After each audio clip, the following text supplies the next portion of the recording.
Camera നമ്മളൊക്കെ ആരാ ഈ തന്ത വൈബ് തള്ള വൈബ് എന്നൊക്കെ വിളിക്കുന്നത്? കള്ളാക്കാണ് അല്ലേ? അല്ലേ? നമ്മളെ തളർത്താൻ വേണ്ടി ഈ രണ്ടായി കിഡ്സുകൾ നമ്മളെ തന്ത വൈബ് തള്ള വൈബ്. എനിക്ക് 27 വയസ്സുള്ളപ്പോൾ ഒരു പെൺകുട്ടി എന്നെ അങ്കിൾ എന്ന് വിളിച്ചു. അവളെ കൊല്ലാൻ തോന്നി എനിക്ക്. അങ്കിൾ അവർ നമ്മളെ തളർത്തുന്ന നമുക്കറിയാം. നമ്മൾ ഈ വൈബ് പിടിക്കും. പിന്നെ കുറച്ച് സൈസൊക്കെ വ്യത്യാസം ഉണ്ടാവും അല്ലേ? പിന്നെ നമ്മൾ ചില സംഗതികളൊക്കെ കാണിക്കാൻ നോക്കി. ഇപ്പോൾ ചില റീലൊക്കെ കാണിച്ചിട്ടില്ലേ, ഇങ്ങനെ കുളിച്ച് വന്നിട്ട് ടവലൊക്കെ ചുറ്റിയിട്ട് ഹസ്ബൻഡിന് മുമ്പിൽ ഇങ്ങനെ വരുന്ന റീല് നമ്മൾ ഇങ്ങനെ കാണിക്കാൻ നോക്കിയിട്ട് കുറച്ച് അയ്യോ.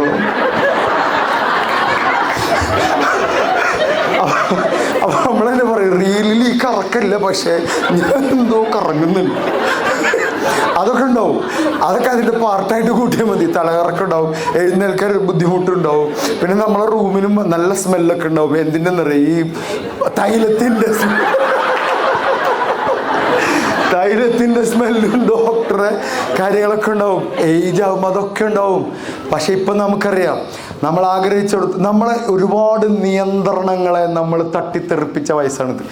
നമുക്ക് സമൂഹം ഉണ്ടാക്കി തന്ന കുറേ കാര്യങ്ങളെ തട്ടിത്തെറിപ്പിച്ച് നമുക്കറിയാം എങ്ങനെ ജീവിക്കണതൊക്കെ. എന്തോരം ട്രെൻഡുകൾ മാറുന്നവർ. ലാക്ട് എന്ന് പറഞ്ഞൊരു ട്രെൻഡ് വന്നു. Living apart together. ഭാര്യയും ഭർത്താവും തന്നെ, പക്ഷെ 2 വീട്ടിൽ താമസിക്കാം.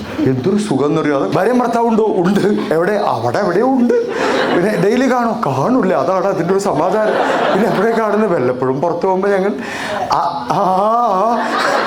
എല്ലാവർക്കും മോട്ടിവേഷനായി. ഞാനല്ല ഇത്. പക്ഷേ അങ്ങനെ അല്ലാത്ത ഒരുമിച്ച് ജീവിക്കുന്ന ഒക്കെ ഉണ്ട്. അങ്ങനെ സ്നേഹം കൊടുക്കാനൊക്കെ പറ്റണം. അപ്പോൾ ഇത് പരസ്പരം മനസ്സിലാക്കിയാൽ മാത്രം മതി. ഭാര്യയും ഭർത്താവും അങ്ങോട്ടും ഇങ്ങോട്ടും പരസ്പരം മനസ്സിലാക്കിയാൽ മതി. ഇപ്പോൾ നല്ല കെയറിങ് ആയിരിക്കും ഒരു ഭാര്യയ്ക്ക് വേണ്ടത്. ഇതായിരിക്കില്ല ഭർത്താവിന് വേണ്ടത്.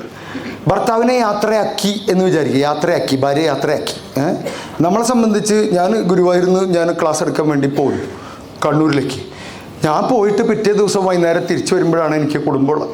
ഓരോ പോയിന്റിലും എന്നെ വിളിച്ച് നോക്കരുത്. എവിടെ എത്തി എന്നാൽ നേരെ തിരിച്ചായിരിക്കും ഒരു ഭാര്യയ്ക്ക് വേണ്ടി വരും. അവളെ ഞാൻ ബസ് കയറ്റി വിട്ടിട്ട് എല്ലാ ബസ് സ്റ്റോപ്പിലെത്തുമ്പോൾ വിളിച്ചറിയും, ഞാനിതേ ഇവിടെ എത്തി. ഞാൻ ഇതൊക്കെ എന്തിനാ എന്നോട് പറയണേ? നീ എവിടേക്കെങ്കിലും പോയിട്ട് പതുക്കെ 3 ദിവസം കഴിഞ്ഞ് ഇതൊക്കെ മറക്കാനല്ലേ ഈ വിട്ടത്? ഈ ചിരിച്ചവരും ഞാനും തുല്യ ദുഃഖിതരാണ്. അല്ല, സ്നേഹം കൊണ്ടാണ്. സ്നേഹമുണ്ട് അല്ലേ? പക്ഷേ ആ സ്നേഹം പ്രകടിപ്പിക്കണം അല്ലേ? നമ്മൾ കാണാത്ത എന്തോരം സ്ഥലങ്ങളുണ്ട്. ഇപ്പോഴും പുറകെ നടക്കല്ലേ മക്കളുടെ എന്നാണ് ഞാൻ പറയട്ടെ. ഇനിയിപ്പോൾ എൻ്റെ മക്കൾ വലുതാവും. എനിക്ക് ഒരു ഉറപ്പില്ല. മറ്റേ 4 വയസ്സുള്ള പിശാച് വളർന്നു വരുമ്പോൾ കല്യാണം എന്ന് പറഞ്ഞാൽ സമ്പ്രദായം പോലും ഇവിടെ ഉണ്ടാവാതെ വഴിയില്ല.